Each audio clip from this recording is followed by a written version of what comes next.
Hey everybody, what's going on? And welcome to Guns N' Roses Central. And today I want to talk about the prank that Slipknot and Stone Sour's Corey Taylor did to Axl Rose and what Corey said about the band over the years. So Corey Taylor's been a huge Guns N' Roses fan.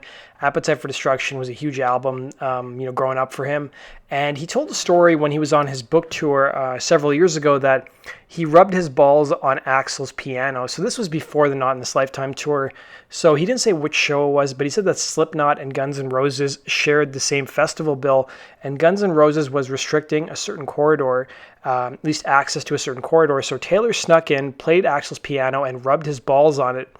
And he was on the Opie and Anthony show, which used to be on Sirius XM, and a caller called in and basically chastised him and berated Corey Taylor for doing that and for criticizing Axl. And here's the exchange that happened on the air. Brother, how are you, my friend? I'm good, man. I'm good. Huge Slipknot fan. I've seen you a bunch of times, but I'm an even bigger Guns N' Roses Axl Rose fan. The comments you made about rubbing your nuts on Axl's piano really pissed me off, man. How dare you do that to someone like Axl?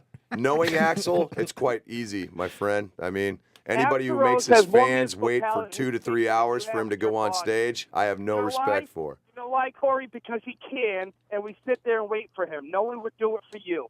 That's why. You don't think that's douchey to make your fans wait that long, though, dude? Come on. Hey, Jimmy, don't go to the show. But we go to the show, and we know what's going to happen. I didn't know when I was in Toronto, and it happened to me. Yeah. 3 hours after. Go home, Corey. Go home. You're making your bandmates wait, too, and the band hated it, too. The band hated it.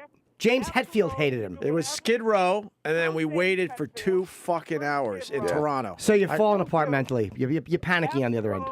Has more musical talent in his pinky than you have in your entire friggin' body. That's a really good example, so you sound like an old lady. You wish Is this a real call? No. You wish you could be Axl Rose. I'm glad you called. I think it's I'm hilarious. I'm glad you called. I think it's I hilarious. didn't know sixth graders listen to the show. Yeah. He's got more you sound like fucking What are you, Rupert Pupkin. 6? He's going to Fucking be idiot. 50 times more famous than you. Shut up. That's my show. I'll talk if I want. Shut up. You shut up. I don't mind waiting. Shut up, you music cuckold. He can be as late as he wants. I'll just suck dick in the crowd until he decides to go on.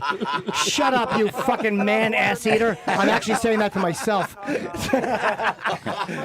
All right, Bill. All right. Get a hold of yourself. Listen, I Jesus, Billy. appreciate a few Guns N' Roses songs, but I also appreciate that I you said love that about Guns N' Axl Roses, Rose. dude. 3 hours I is love, despicable. I love Appetite. I think that's a fantastic album. Of course it is. But when you make your fans wait that long, and I don't give a fuck what that hard-on just said, that, we expect it. Well, you're a fucking idiot then. No self-esteem. All right?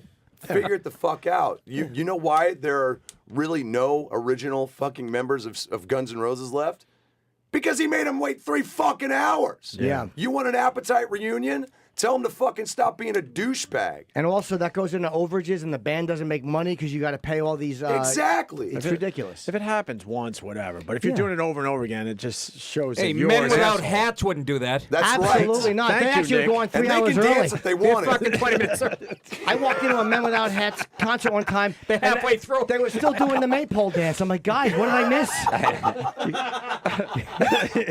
You guys got to do that song That's my now. band. I love how everyone You gotta thinks do that that I song. like I have such little talent that like all these other people have like a lot of talent in their pinky. It's Well, always for the what? pinky. What are they? Why is the- Shockers? why is They it doing always the shockers? pinky? Is that what it is? Always the pinky. It's I don't always know why the it's pinky. always the pinky. Why the Jason pinky? Paul, Jason Paul. Oh, yeah. He used to have more talent in his pointer finger.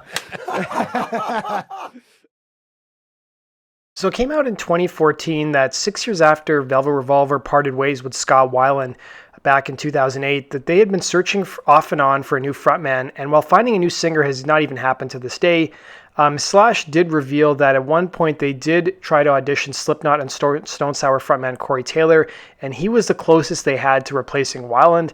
However, Slash explained why Corey Taylor wasn't right for the band. He said, "I love Corey to death, but something about it was a little too, what's the word for it? You know how Corey sings, it's a very macho kind of thing," Slash concluded, but it didn't have certain elements I thought were needed, so we just didn't go down that path, and that was the closest so far. He also revealed that Sebastian Bach auditioned for the band before they settled on Scott Weiland, saying, "I love Sebastian, but it sounded like Skid and Roses."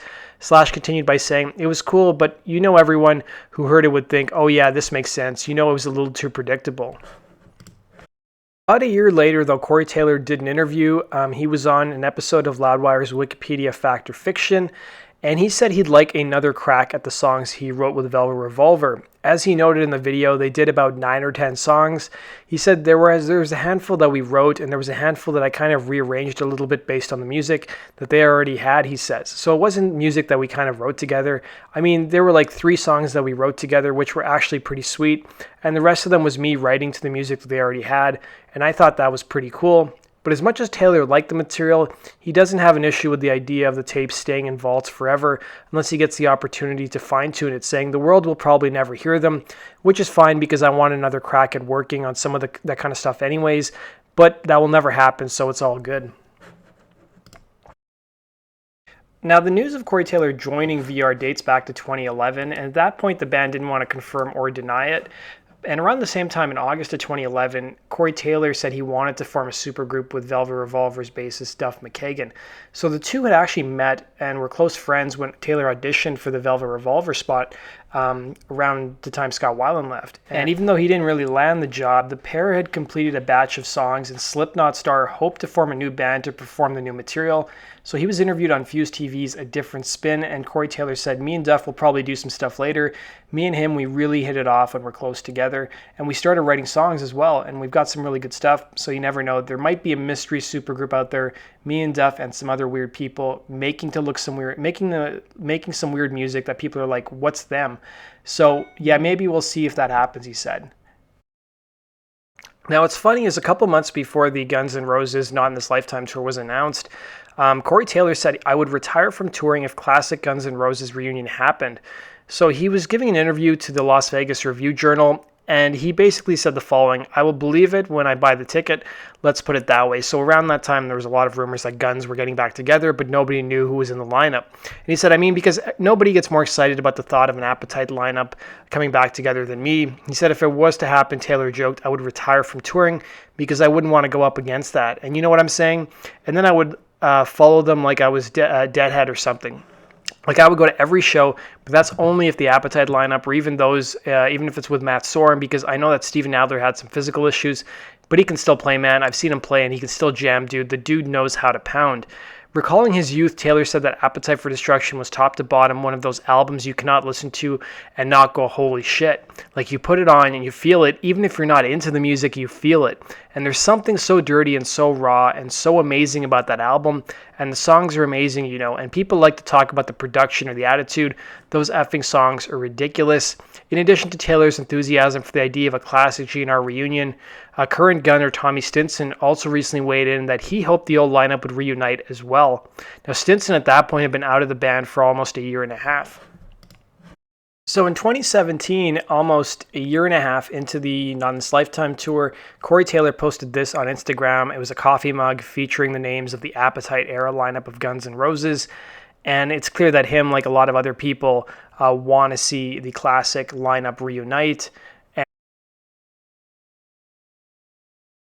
Now, Corey Taylor was one of many musicians who weighed in on Axl fronting AC/DC, and here's what he had to say. He said there's several ways to look at that situation. He said during the May 8th event he was in London, and he said there's AC/DC fans who were like, you know what, I just want to see them play for like the last 9 shows and see what happens. Then there's other people who are like, F that. I don't like the way they handled the whole Brian situation, which I can totally see. However, none of us are behind the scenes, and none of us know what's been going on. None of us know anything, and I learned the lesson with the Guns N' Roses thing. I mean, I'm a huge Guns N' Roses fan, so when the classic GNR lineup started to kind of come back together, and I was like, meh, but then talking to some of them, I really saw the whole picture and was like, okay, I can get behind this. He also added, so I don't know enough about what is going on behind the scenes in the AC/DC camp, but I can certainly appreciate the fact that Angus Young wants to finish those shows, because here's the thing, you've got to understand, he's been doing gigs since he was 17 years old, and he's been giving everything, and I mean everything he's effing got, night after night after night for the last 50 effing years. And who are we to decide when it's time for AC/DC to be done or not? Am I effing right, or am I effing right? So that does it for today's video, guys. Thanks for watching. Are you guys Slipknot or Stone Sour fans? I frankly cannot stand Stone Sour. I don't mind some of Slipknot songs, but I think it would have been cool to hear that Velvet Revolver, those collection of songs. And, Corey Taylor's performed with the guys from Velvet Revolver in the past as well. So thanks for watching, guys. Have a good one, and be sure to subscribe. Take care.